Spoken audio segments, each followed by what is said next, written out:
Report! Nadagdagan pa ang bilang ng mga biktima ng paputok sa lalawigan ng Pangasinan nitong nagdaang bagong taon. Sa tala ng Pangasinan Provincial Health Office hanggang nitong January 6, 2025, umakyat pa ang mga biktima ng paputok sa 128.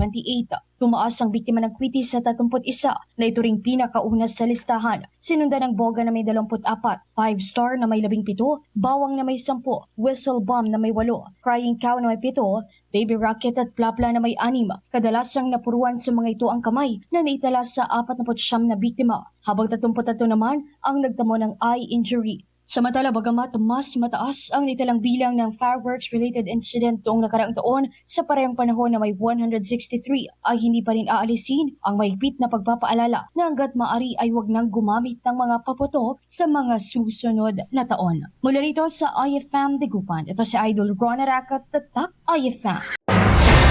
IFM News! IFM News! IFM!